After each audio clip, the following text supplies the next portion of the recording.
Geliefdes, kom ons raak 'n oomblik stil voor die Here.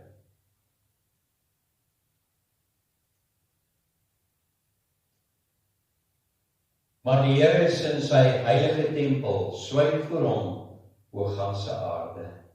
Geliefdes, die genade, barmhartigheid en vrede van God ons Vader in Christus Jesus ons Here, deur die kragtige werking van die Heilige Gees, bly met ons almal. Amen. As lofsang sing ons Psalm 118, die eerste vers.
Na die wet sing ons saam uit Psalm 119, die eerste vers, en na die geloofsbelijdenis Psalm 84, die 11de vers.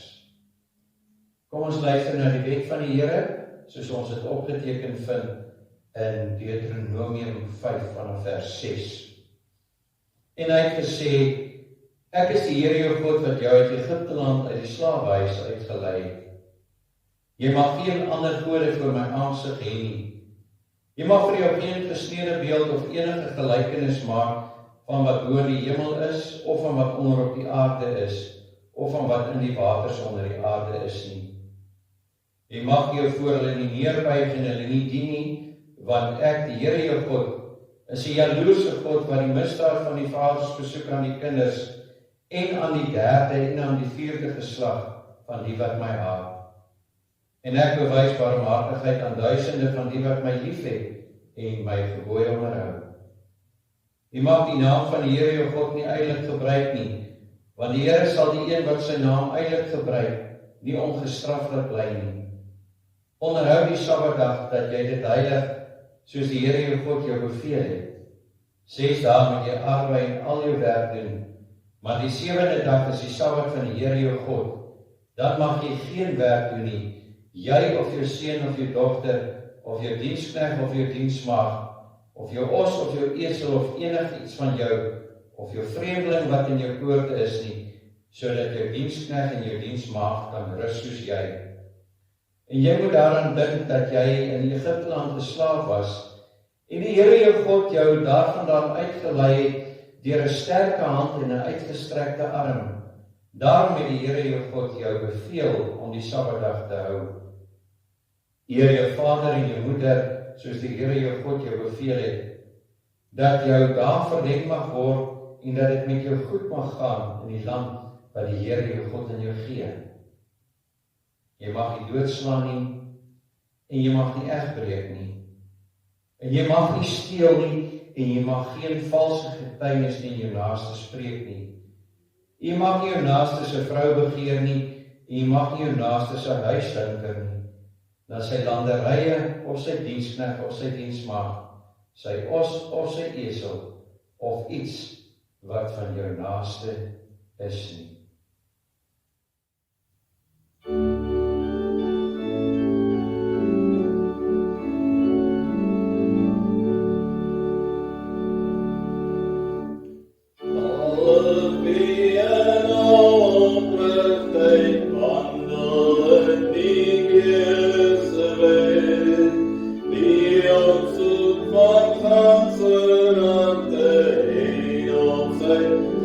Day.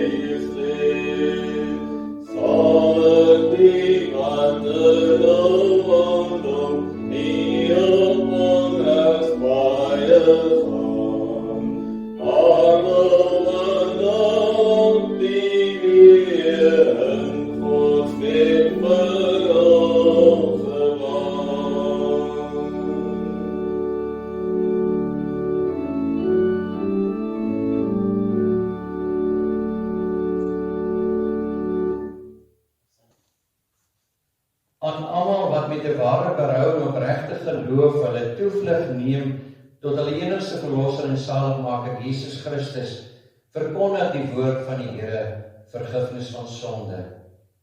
Maar aan elkeen wat in die sonde volhard en die genade bly verwerp, verkondig die woord van God dat die toorn en die straf op hom of haar sal bly, solank as wat daar in hierdie ongeregtigheid voortgelewe word. Maar dan kry ons ook hierdie wonderlike woord van genade, ja, vergifnis van sondes, kragtens die beloftes van die woord. En hoor wat sê Romeine 6 vers 23, want die loon van die sonde is die dood, maar die genadegawe van God is die ewige lewe in Christus Jesus, ons Here. Geliefdes, kom ons bely dan ons geloof aan die hand van die 12 artikels en elkeen spreek in die hart as volg. Ek glo in God die Vader, die almagtige skepper van hemel en aarde, en in Jesus Christus sy eniggebore Seun, ons Here, wat ontvang is van die Heilige Gees, gebore uit die Maagd Maria, wat gelei het onder Pontius Pilatus, gekruisig, gestorwe en begrawe is, en ter helle neergedaal het. Wat op die 3de dag weer opgestaan het uit die dode, opgevaar het na die hemel en sit aan die regterhand van God, die almagtige Vader, van waar hy sal kom om te oordeel die lewende en die dode. Ek glo in die Heilige Gees. Ek glo aan 'n heilige algemene Christelike kerk, die gemeenskap van die heiliges, die vergifnis van sondes, die wederopstanding van die vlees en 'n ewige lewe. Amen.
Liewe gemeente, ons gaan die woord van die Here oopmaak en wel by Maleagi.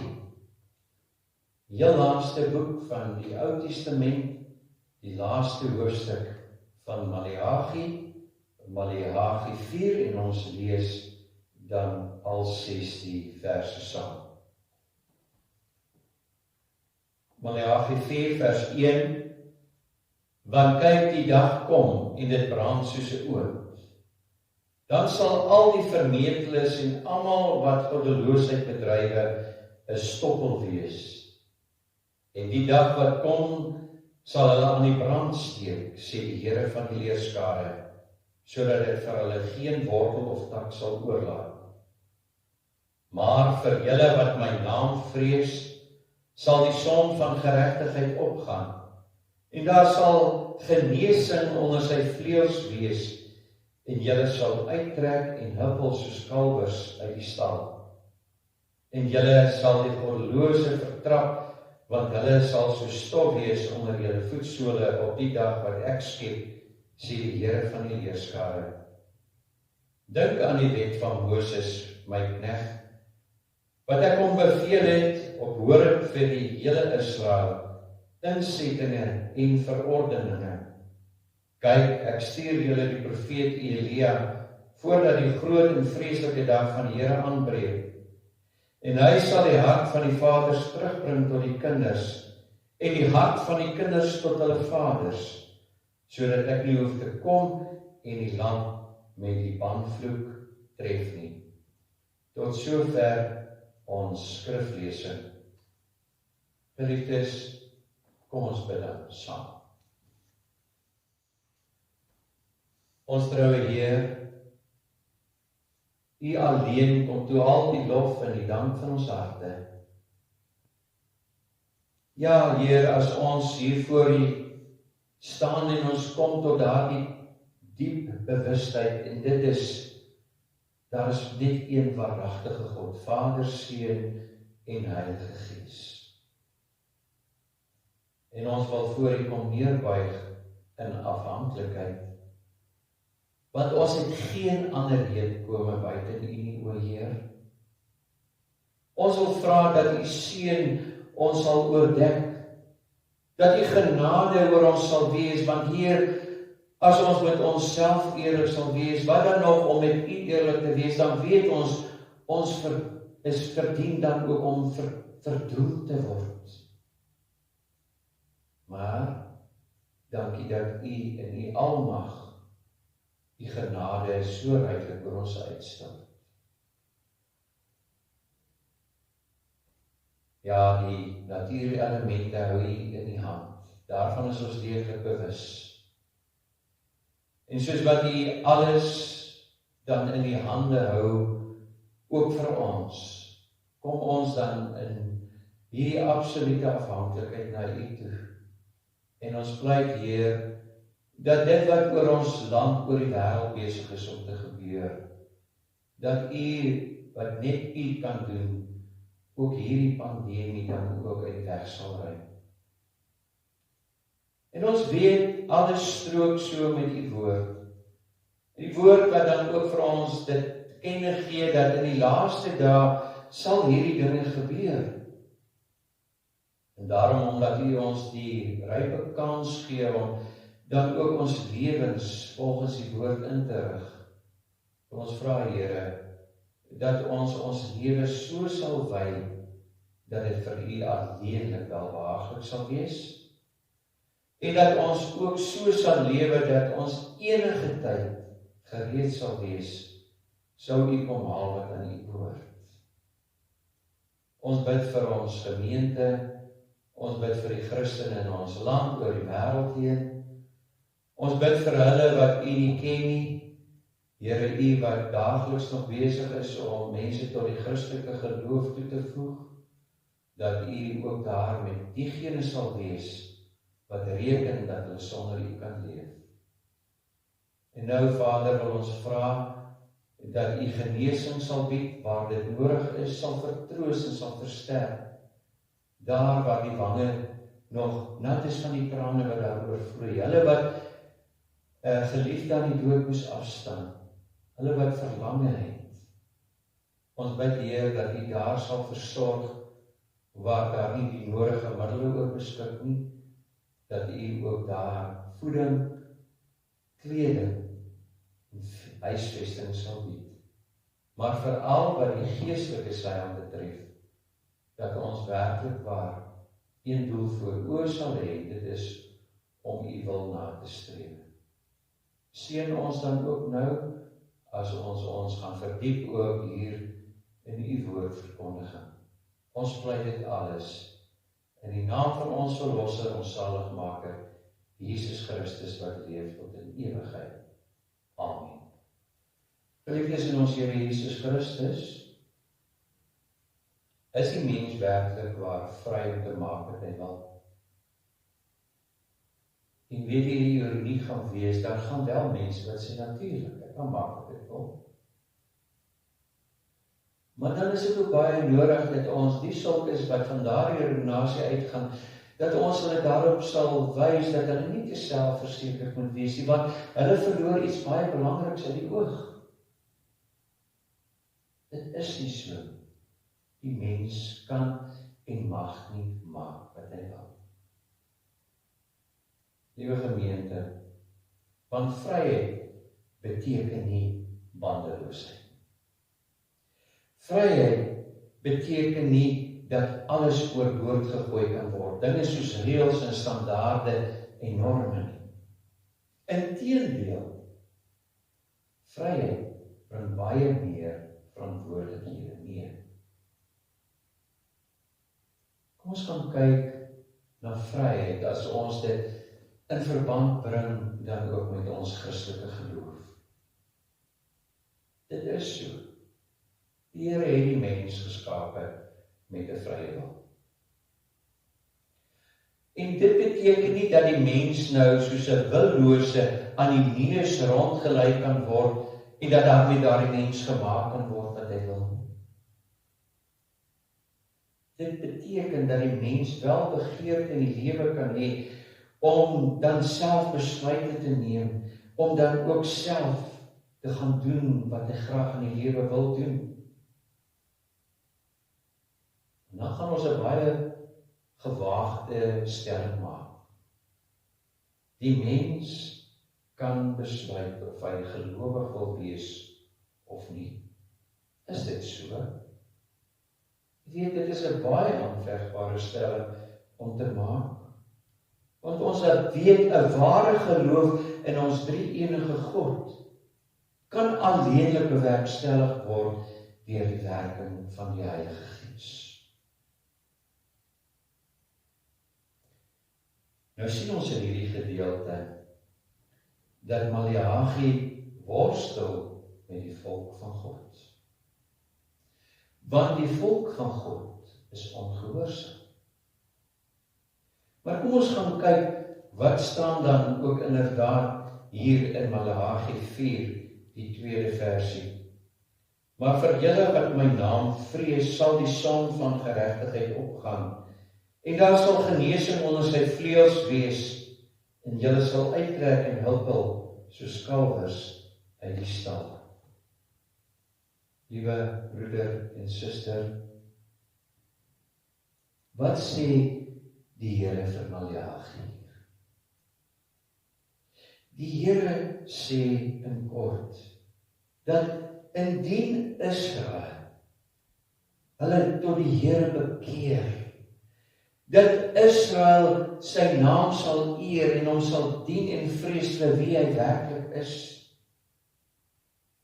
dan sê die Here vir Maleagi, wat sê vir my volk, ek sal hulle redding en vryheid bied. En wat so wonderbaarlik is dat die Here se handelswyse totaal en al verskillend is as die handelswyse van die mens.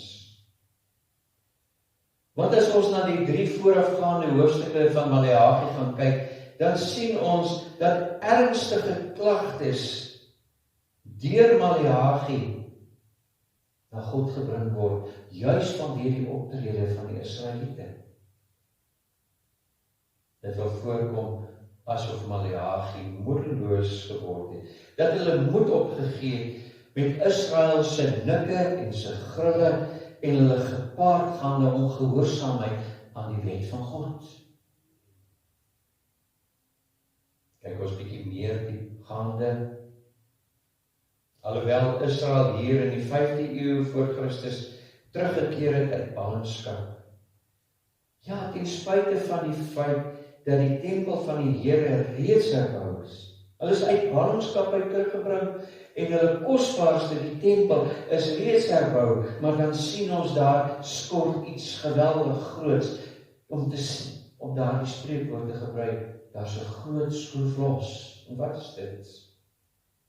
Hulle beleef ernstige, godsdienstige en ekonomiese probleme. Hoekom?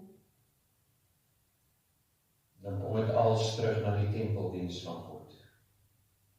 Want hulle tempeldiens is ver van wat dit veronderstel is om dan te wees. Dit het daarop neergekom, die offers wat hulle na die huis van die Here toe geneem het, was afskeepoffers.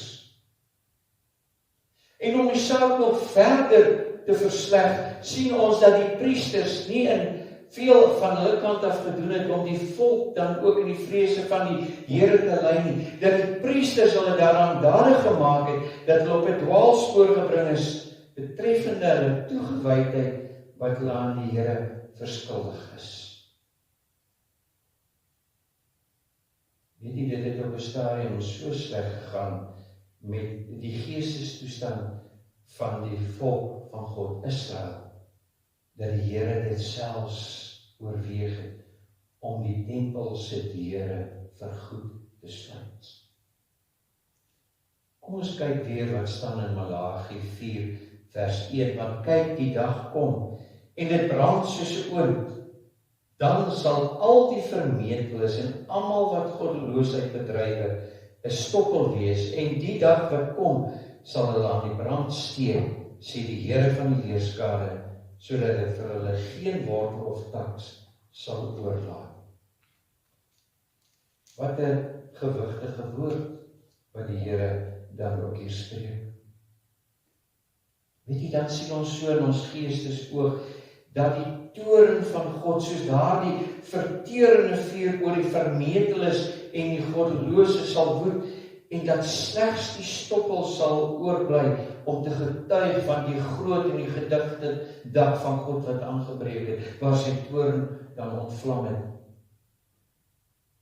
Diegene van ons wat groot geword het op plase, sal kan vir jou daarvan kan getuig by 'n weggolf vuur, wat se skade daar gemaak kan word, wat se lewensverlies, eiendomsverlies daar kan wees, en as die vuur oor alles gehardloop het, is dit net daar die swart stokkels wat oorbly, en verder is daar leweloosheid, dit is swart en dit is dood. Liewe broeders en susters, baie dinge was verkeerd. Ons het gepraat van die afskeepsoffers wat hulle vir die Here gebring het. En dan sien ons ook huweliksontrou het absoluut so sterk na vore getree dat Malagi na egskeiding as geweld verwys het.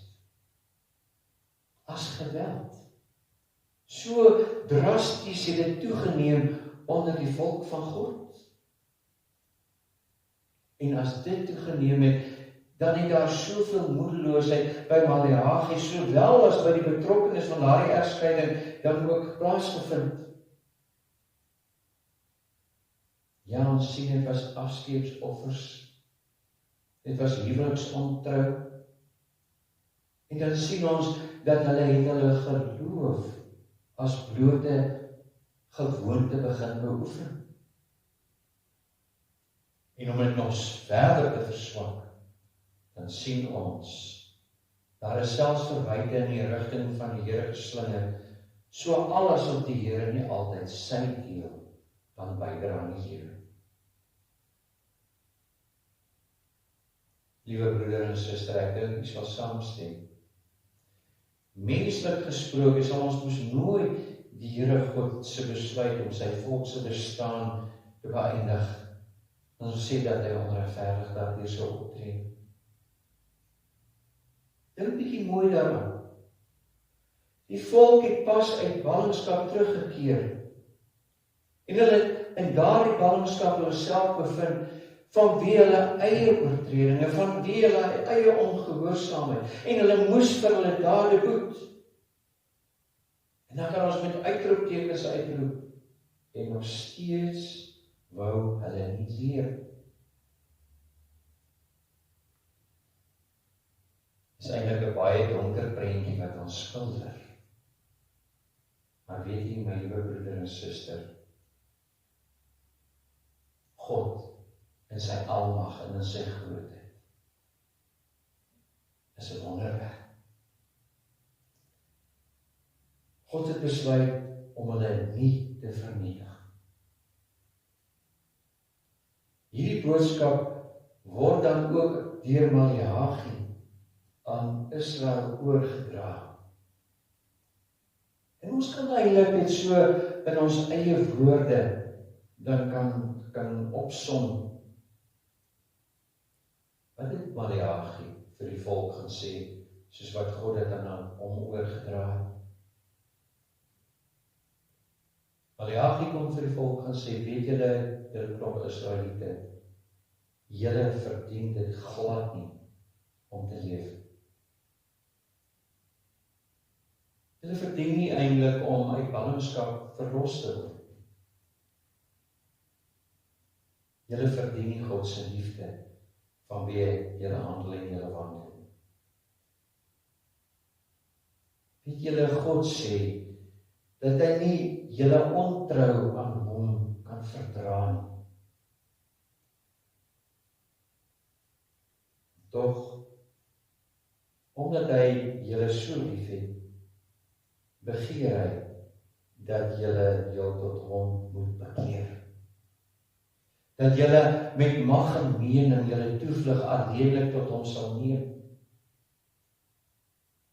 Dat julle sy naam sal eer en dat julle aan hom offers sal bring, offers wat lofwaardig is.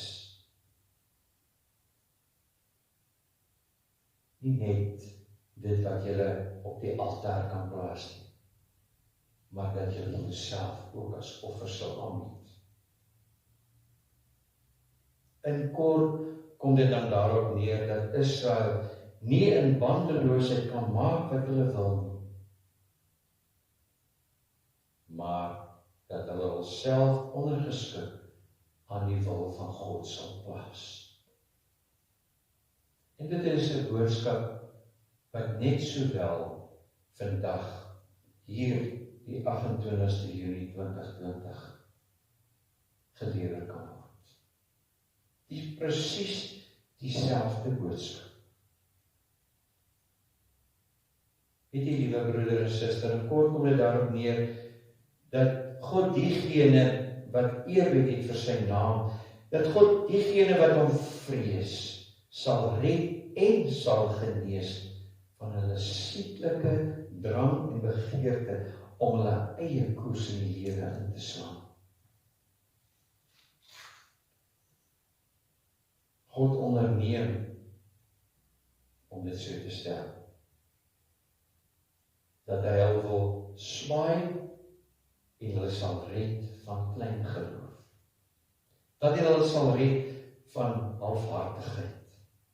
Dat hy hulle sal red van moedeloosheid. Dat hulle genesing onder sy vleuels sal vind en sal uittrek en sal huppel soos kalwers uit die stal. Weet jy, die natuur daar buite getuig so wonderbaarlik ook van die almag van God. Ons sê dit feitlik by elke erediens, dat God homself in die natuur en die skriftuur dan openbaar. Diegene van ons weer eens om die voorbeeld te stel, wat op plase groot geword het, wat vir jou kan sê, jy kan by 'n weiveld, by 'n weikamp inry en mens kan net op grond van dit wat jy ervaar, kan jy weet jy's rustigheid en die kalmte. Wanneer die diere rustig lê en wy en herkou. Wanneer hulle opspring en na jou toe storm. Dat jy sal weet hulle water is genoegsaam, hulle voedsel is genoegsaam. En wanneer daar die kallertjies dan ook rondhardloop en bokspring en mens jou daarin kan verlustig vanweë die feit alles is wel. Liewe broeder en suster, hierdie woord van die Here wat dan vir ons die volgende sê, wil ons nie ons ook daarin verlustig vanweë die feit dat ons deel kan wees van verlossing, maar dit het 'n prys wat ons moet betaal, dat ons onsself sal verloon en dat ons verwagting net in die Here sal stel. Kom ons bekeer ons van ons verkeerde weë. Kom ons lees weer vers 2, maar vir julle wat my naam vrees, sal die son van geregtigheid opgaan, en daar sal genesing onder sy vleuels wees, en julle sal uittrek en huppel, soos kalwers uit die stal. Dit beteken, dat ons ook rustig en kalm sal wees, omdat ons weet, hy lei ons ook deur die dal van doodskade deur. maar dat ons ook weet, hy is ons herder, wat vir ons net die beste weide en die beste water wil bied.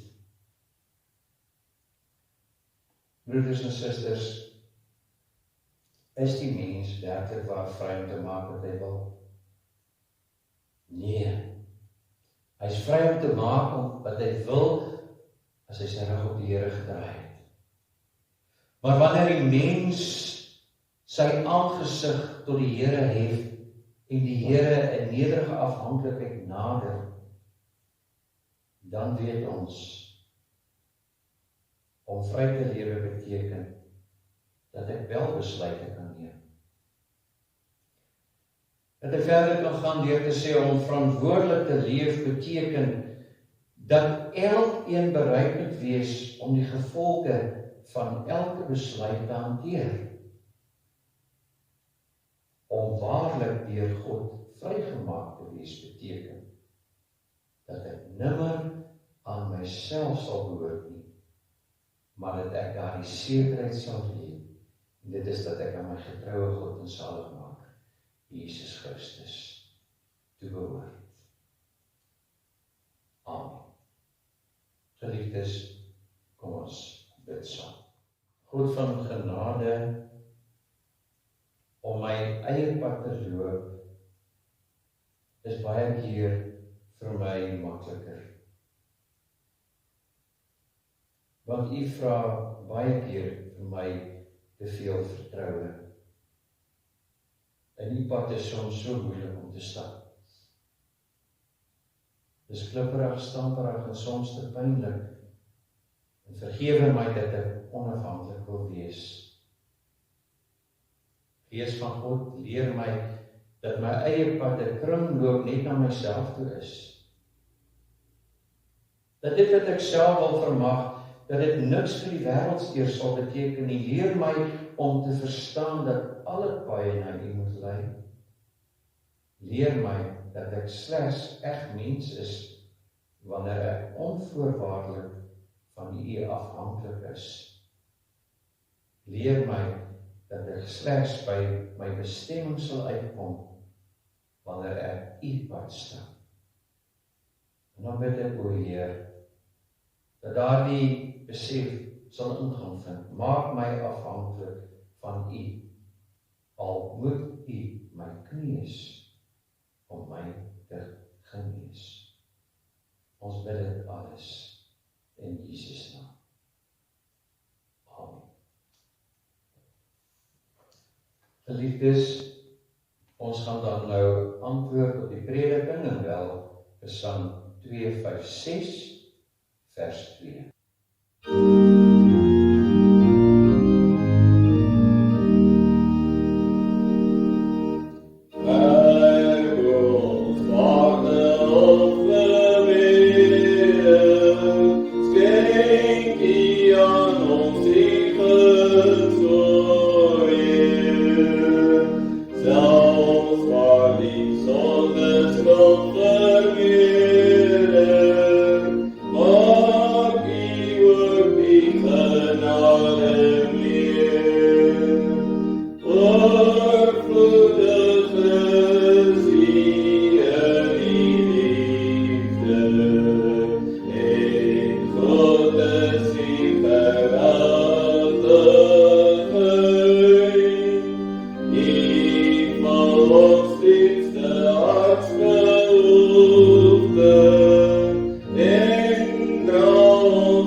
Die genade van ons Here Jesus Christus en die liefde van God en die gemeenskap van die Heilige Gees bly met ons almal. Amen.